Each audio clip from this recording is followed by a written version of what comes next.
साथियों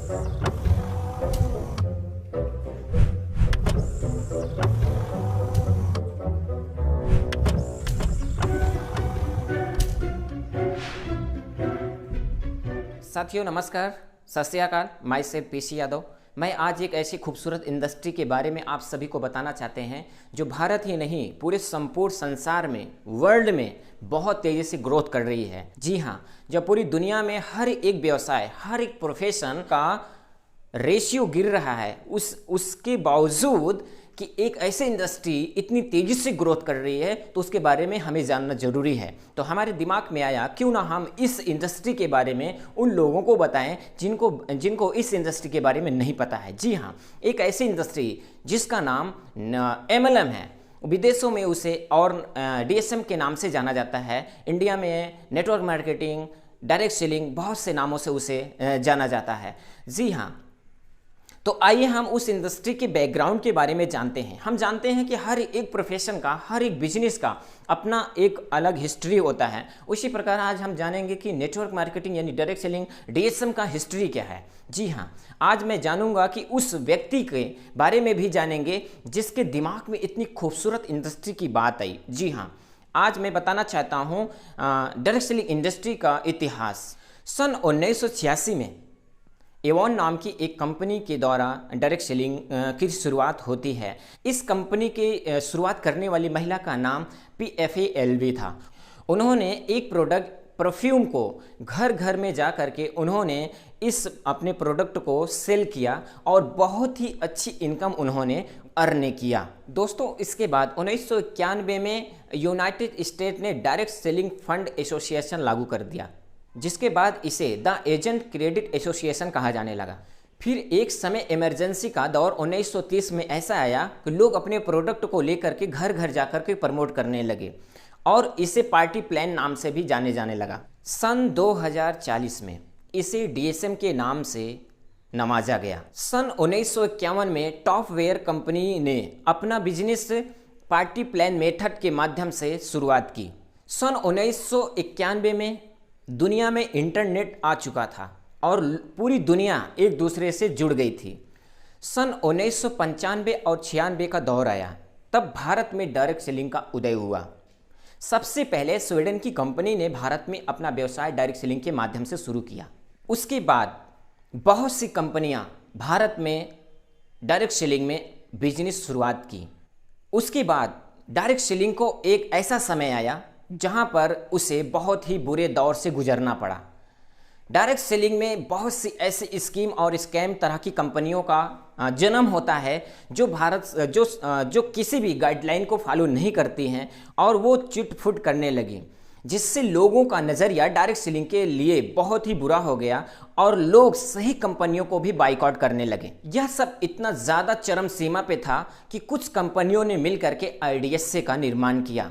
अब हम IDSA और FDSA इन सब के बारे में नेक्स्ट वीडियो में देखेंगे। IDSA का काम यह था कि भारत में धोखाधड़ी कर रही कंपनियों पर ताला लगवाना था। सन 2003 से 2015 तक IDSA ने भारत सरकार से गुजारिश करती रही कि भारत सरकार डायरेक्ट सेलिंग पर रेगुलेटरी एक्ट पारित करे, ताकि जो लोग डायरेक्ट सेलिंग के माध्यम से बिजनेस करना चाहते हैं वो सही तरीके से और सरकारी तौर तरीके से कर सकें। दोस्तों, अब वो समय आ गया था जिसको सबका इंतजार था, डायरेक्ट सेलिंग का गोल्डन टाइम। सन 2016, 9 सितंबर 2016, ये वो दिन है जो डायरेक्ट सेलिंग का गोल्डन समय कहा जाता है। भारत सरकार ने डायरेक्ट सेलिंग पर सरकारी गाइडलाइन को जारी कर दिया और वो गाइडलाइन के तहत काम करने वाली कंपनियां तो बची, लेकिन लाखों कंपनियों पर ताला लग गया जो स्कीम और स्कैम तरह की कंपनी थी। आज भारत में डायरेक्ट सेलिंग बहुत ही तेजी के साथ ग्रोथ कर रही है। 5 साल में 10 गुना का रेट से ग्रोथ देखी गई है। फिक्की और KPMG की रिपोर्ट आप जा कर के गूगल पे सर्च कर लीजिएगा। 2003 से 2015 तक 730 करोड़ का व्यापार था डायरेक्ट सेलिंग का, और आज आप गूगल पे जाके सर्च कर लीजिएगा 2016 से 2020 तक 1960 करोड़ का बिजनेस हो चुका है डायरेक्ट सेलिंग का। और फिक्की और KPMG की रिपोर्ट ऑनलाइन गूगल पे सर्च करिएगा कि 2024 तक भारत में डायरेक्ट सेलिंग का बिजनेस कितना बड़ा बढ़ने जा रहा है। 2024 में 64,500 करोड़ का बिजनेस भारत में डायरेक्ट सेलिंग के माध्यम से होगा। साथियों, मैं बताना चाहता हूं, भारत की आबादी दुनिया में हर एक देश से बहुत ज़्यादा है और डायरेक्ट सेलिंग का फ्यूचर कि भारत दुनिया का नंबर 1 देश 2037 में डायरेक्ट सेलिंग में होगा, क्योंकि दुनिया में सबसे ज़्यादा आबादी भारत की है और युवा वर्ग की संख्या भारत में सबसे ज़्यादा है। बेरोजगारी और बहुत सी समस्याओं का सामना कर रहे हैं, रास्ते कहीं नहीं हैं। यदि आप, मेरी सलाह यह है, यदि आप अपना करियर डायरेक्ट सेलिंग के माध्यम से बनाना चाहते हैं तो मैं आप सभी को बताना चाहता हूं, इससे बेहतरीन कोई और विकल्प नहीं हो सकता। कोई भी प्रोफेशन है आप उसको करते रहें, लेकिन साथ में अपनी इस डायरेक्ट सेलिंग को अपने पार्ट टाइम के साथ शुरुआत करें। बहुत ही गजब का बिजनेस है, बहुत ही मिलियनर का बिजनेस है। दुनिया में सबसे ज़्यादा मिलियनर डायरेक्ट सेलिंग के माध्यम से निकल रहे हैं।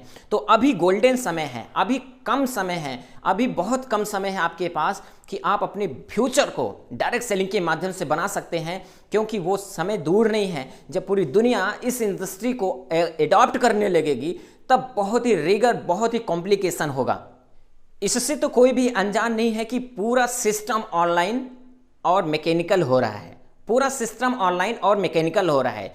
समय बदल रहा है, दौर बदल रहा है, तरीके बदल रहे हैं। अगर आप आज अपने तौर तरीके, कमाने के पैसे अर्न करने के तौर तरीके को अगर आप पुराने रवैये से पैसा कमाना चाहते हैं तो याद रखना, आप कभी अपनी ज़िंदगी में कुछ बड़ा नहीं कर सकते। तो एक बहुत ही सरल और बहुत ही आसान तरीका डायरेक्ट सेलिंग बिजनेस है, जो बहुत ही सूझबूझ का बिजनेस है। अगर आप सच में अपने करियर को इसमें बनाना चाहते हैं तो इससे बेहतरीन कोई रास्ता नहीं है। तो शुरुआत करिए। मैं अगली वीडियो में आप सभी को बताऊंगा, यदि कोई एक नया व्यक्ति कोई भी डायरेक्ट सेलिंग कंपनी में जाए तो बहुत सी कंपनियां, अभी भी भारत में 126 कंपनी काम कर रही है। तो सही कंपनी का पैमाना क्या है, कौन सी कंपनी सही है और किस कंपनी में मैं जाऊं। तब तक मैं आप सभी से विदा चाहता हूं। सेफ रहिए, कोरोना काल का टाइम चल रहा है, एक दूसरे से दूरी बना के रखिए, अच्छे अच्छे पौष्टिक आहार लीजिए, सप्लीमेंट लीजिए, स्वस्थ रहिए और अपने फैमिली के साथ समय बिताइए। जय हिंद, जय भारत।